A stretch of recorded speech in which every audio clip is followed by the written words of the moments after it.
ওই পরিবারের সদস্য হিসেবে আসা, তো পরিবার নিয়ে কিছু কথা বলি। আসলে মাছরাঙ্গা টেলিভিশন নিয়ে আমি আজকে চাইছিলাম যে অনেক কিছু বলবো, অনেক কিছু প্রিপারেশন নিয়ে আসছিলাম, কিন্তু পরে এসে ভাবলাম যে না, ওগুলো না বলি, কারণ মাত্র 14 বছর, কিন্তু 18 পারও তারপর দুষ্টুমি শিখাতে যাবে, এখনই ওগুলো শিখে দুষ্ট হয়ে যাবে। তবে মাছরাঙ্গা যদি একটা পাখি হয়, তার খাবার কি? মাছ। আর এই পাখি 14 বছরে অনেক রাগু বল খেয়ে ফেলেছে, কিন্তু কোনো বল ছাড়ে না। আর এই মাছরাঙ্গা টেলিভিশনে বলতে গেলে অনেক কথা বলতে হয়, এত কথা বলা যাবে না। তবে আমার গ্রামের পাশার প্রডিউসার, তাকে নিয়ে কিছু না বললেই না, সেটা ফাইল করবে, পরে আমার পেমেন্ট কেটে থাকবে। দ্যাটস আমি বলে দিই, আমাদের প্রডিউসার জুবাইর ভাইকে কে গেছিলেন? জুবাইর ভাই কথা, জুবাইর ভাই ডাকবেন না প্লিজ। জুবাইর ভাই জন্য হাতে রাখেন, আমি স্টেজে চাই জুবাইর ভাই। ভাই প্লিজ প্লিজ, ভাই আসেন আসেন ভাই, আসেন আসেন ভাই প্লিজ আসেন। জুবাইর ভাই জন্য জোরে হাতে দিবেন ভাই, অসাধারণ একজন মানুষ। জুবাইর লেখা কেউ ফেসবুকে সার্চ দিয়ে না পাবেন না, ওরা প্রোটিন ট্যাগর, রবীন্দ্রনাথ ট্যাগর সাথে কোনো সম্পর্ক নেই। তাই আমি ওটা পারমিশন দিয়েছি যে ভাই আপনার একটা দিনে যোগ বলবো, আপনি কি বলতে রাজি আছেন? তো চিন্তা করলাম বাকিটাকে প্লিজ ইম্প্রোভাইজ করি, রাজি যেহেতু আসি স্ত্রী ওটাই নিয়ে আসি। তো ভাই কিন্তু মাছরাঙ্গার অনেক বোঝা নিজের মাথায় নিয়ে রাখে, আপনারা দেখতে পাইতেছেন।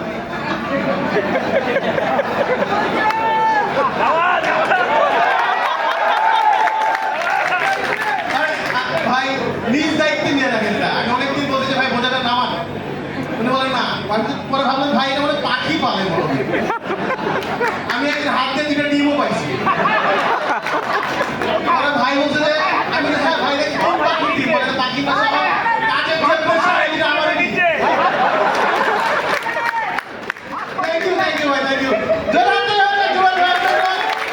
আমাদের এই প্রডিউসার জুবাইর ভাই এত ভালো, আমরা যখন গানের পার্সোনাল প্রোগ্রাম করি, ওনার কাছে যদি আমরা ভাত খাইতে চাই, উনি বিরিয়ানি দেয়।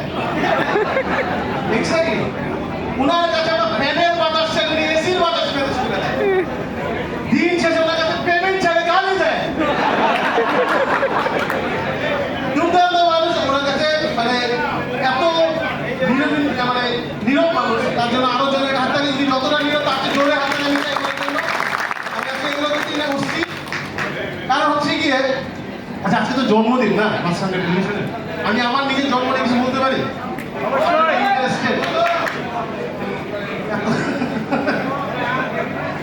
জন্ম নিয়ে কারো ইন্টারেস্ট নেই, জন্মের প্রক্রিয়া নিয়ে সবাই ইন্টারেস্ট নেই।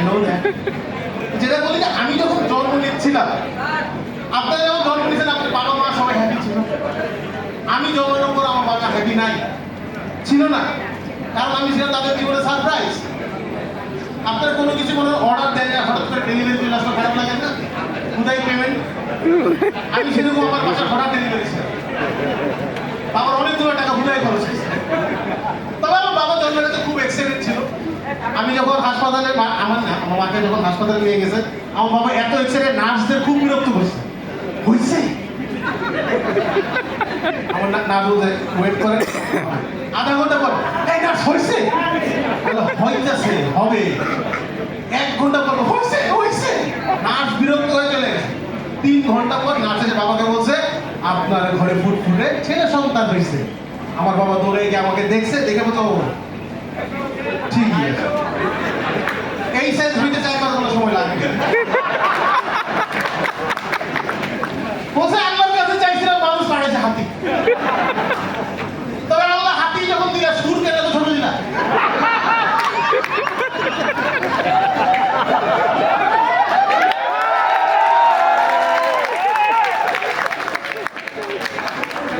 না না, আমার বাবার সাথে আমার সম্পর্ক খুবই ভালো। আমার বাবা মা সবসময় আমাকে বলতো আমার বাচ্চাটাকে খুব ভালোবাসি, আমার মা বলতো আমি ভালোবাসি। তাদের দুজনের মধ্যে ঝগড়া লাগতো কে বেশি ভালোবাসে। মা বলতো আমি বেশি ভালোবাসি, বাবা বলতো আমি বেশি ভালোবাসি। এবার তাদের মধ্যে একটি ঝগড়া আছে, আমার ছেলে কাকে বেশি ভালোবাসে, বাবাকে না মাকে। আমি তখন ছোট বলতে পারি না কাকে বেশি ভালোবাসে। তো তারা নিজেরা একটা পরীক্ষা ডেট ফিক্স করলো, আমার উপরে সারপ্রাইজ টেস্ট। টেস্টটা কি?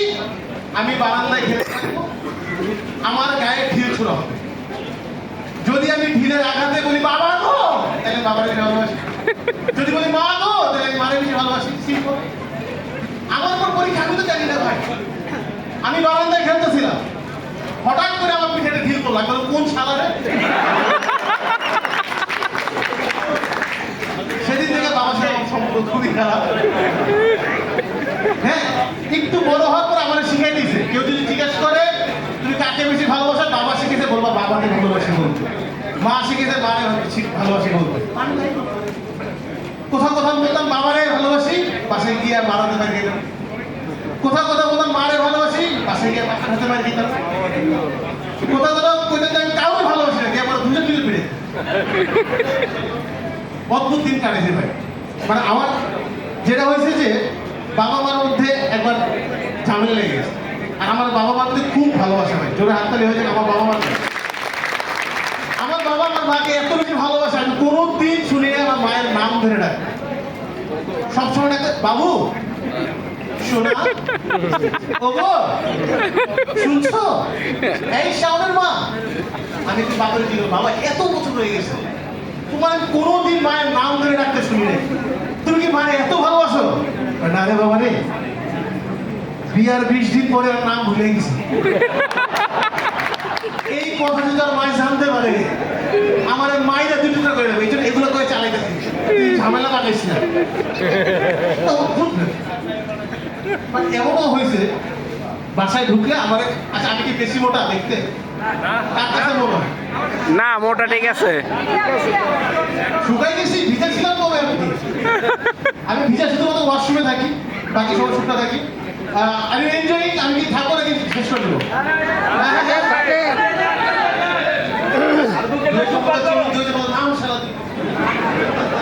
Thank you. সম্পর্ক ক্রিয়েট হয় এভাবে। মানুষের সাথে খুব সম্পর্কে সাধারণ সম্পর্কটা হয়, দুলভের সম্পর্কটা সহজে হয় না। এটা করতে গেলে অনেক টাইম লাগে। কে জানে আর কি। আমি আমি আমি একটু আমার গার্লফ্রেন্ড, আপনার কার কার মনে হয় যে আমার গার্লফ্রেন্ড থাকতে পারে? কার কার মনে হয়? বাবা, এটা তো খুব অনেক বড় মনের মানুষ আপনারা। একটা মেয়েও হাত তুলে নেয়। উনি তো লাভলি, সবাইকে ভালোবাসার বিতরণ করেন বলে ভালোবাসা পান। লাভলি অভিযোগ জন্য একটা হাত তুলে হয়ে যাচ্ছে। তো আমার একটা গার্লফ্রেন্ড ছিল অনেক আগে, ওয়ান্স আপন এ টাইম। আমি তাকে নিয়ে ধানমন্ডি লেকে গেছিলাম না, ধানমন্ডির লেকে ঘুরতে গেছিলাম। ধানমন্ডি ঘুরতে গেলে যেটা হয়, লেকের পরে বসছি, পা দুলাইয়া, সামনের লেক, পাশে আমার গার্লফ্রেন্ড, এই পাশে আমি। আধা ঘন্টা বসে রয়েছে ভাই। এত সুন্দরী গার্লফ্রেন্ড, কি দিয়ে শুরু করবো আমি এটাই বুঝতেছিলাম। কি বলা যায় এত সুন্দরী একটা মেয়েকে? চিন্তা করলাম, ও কথা কেন, আমিও কথা কেন, আমি ছেলে মানুষ, আমার আগে কথা বলা শুরু করা উচিত।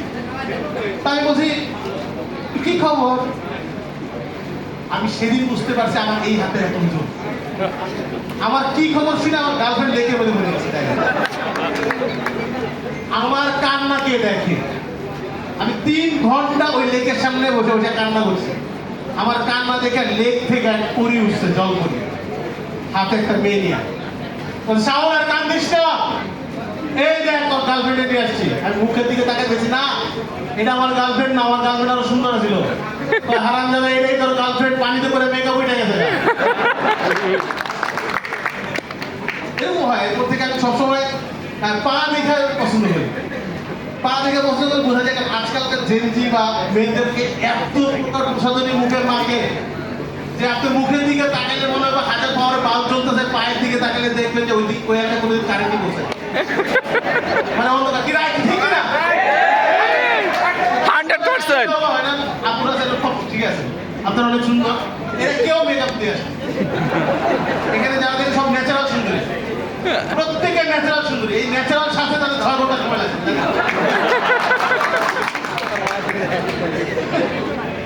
আচ্ছা, 9 ঘন্টা রাস্তা যে জ্যাম, টাইম লাগে, মেকআপ করতে টাইম লাগে। মানে এই মেকআপের কথা আমি বলতেই চাই না কখনো, কারণ বাসায় এই মেকআপের কথা বহু মাইল দিয়েছি। আমি আর মাইল খেতে চাই না, আমি চলে যেতে চাই। তো যাওয়ার আগে আমি জাস্ট একটা, আমি চিড়িয়াখানা নিয়ে একটা যোগাযোগ সব জায়গায় বলি, আপনি যদি শুনতে চান তাহলে বলবো না, নেবেন আগে আগে অনুমতি নিয়ে নেই, কারণ পরে মাইলটা দেখে খেলে হবে না, বলবো তাহলে বলছিল। চিড়িয়াখানা কে কে গেছে? সবাই। Very good. চিড়িয়াখানা প্রথম খাঁচায় কি থাকে? বান্দর বানর বানর বানর বাহ, তার মানে সঠিক উত্তর দিয়েছেন, আপনারা গেছেন চিড়িয়াখানা প্রথম খাঁচা থেকে বানর। আমি প্রথম যেদিন চিড়িয়াখানায় গেছি আমি দেখলাম যে প্রথম খাঁচায় বানর। আর আমরা যারা বাঙালি তাদের কিন্তু বানর দেখলে ভিতরে একটা চুলকানি ওঠে, অদ্ভুত লেভেলের চুলকানি। কে বলে ওই যে তোর শ্বশুর, কে বলে তোর বাপ, ওই যে তোর মতো চেহারা গুলো, তাই না? বানর ঢুকে আমি সব দেখতেছি। হঠাৎ করে দেখি একটা বানর কোনো নড়াচড়া চুপচাপ একদিকে বসে আছে, বাকিগুলো লাফাইতেছে। তা আমার মনে হয়েছে যে এই বানরটা খুব ভদ্র বানর, আমার পকেটের বাদাম আছে, ওই বাদামটা খাইতে দিই। আমি বাদামটা দিলাম বানরের, বানর বাদামটা ধরলো, ধইরা বানর বাদামটা খাইলো না। ও হাতে নিয়ে প্রথমে পিছনে দিল, তারপরে খাইলো। আমি বলি ভাই এই কিরকম বেয়াদব বানর, এই মালিককে? মালিক বলে জি স্যার বলেন স্যার, আমি আপনি এই বেয়াদব বানরকে কেন কাছে রাখছেন? ওরে বাইর করেন। না স্যার ওর কোনো দোষ নেই। কিছুদিন আগে আপনার মধ্যে এক লোক এসে বেল খেতে দিছিল, ও বেল খায় হলাইছে কিন্তু আর বাইর করতে পারে না। 7 দিন 8 দিন ধরে বাইর করতে পারে না, কোনো ওষুধ কাজ হয় না, পরে আমরা প্লেট দিয়ে কাইটা ওই বেল বের করছি। এরপর থেকে এই বানর সতর্ক হয়ে গেছে, এখন যা খায় প্রথমে মাপ দিয়ে নেয়, বাইরে তো। আমি তো এই ঘটনাটা খুব ইমপ্রেস যে এত স্মার্ট বানর, ওর নিজের সিস্টেম নিজে বের করে আমার কিভাবে খাইতে হবে, সলিউশন কি? আমি এলাকায় গিয়ে ভাই ব্রাদার নিয়ে আবার গেছি বানর দেখতে। তাই চল দেখাবো তোকে একটা বানর। মানুষ স্মার্ট হয়ে যাবে, বানর স্মার্ট হয়ে গেছে। সেদিন আমার বাদাম ছিল না, ছিল একটা কলা। আমি এই বাদরে আবার কলা খাইতে দিলাম, বাদরের খাবার স্টাইল চেঞ্জ হয়ে গেছে। সে প্রথমে কলাটা পানিতে চুবাইলো, তারপরে মাপ নিল, তারপরে আমি বললাম মালিক কোথায়? সে আবার স্যার আবার কি? আমি তো আপনার বাদরের খাবার স্টাইল চেঞ্জ হইলো কেন? সে পানিতে চুবাইলো কেন? আপনি যাওয়ার পর বলবেন না আরেকটা বাদর আইছিল, আইসা ওরা সিগারেট খাইতে দিছে।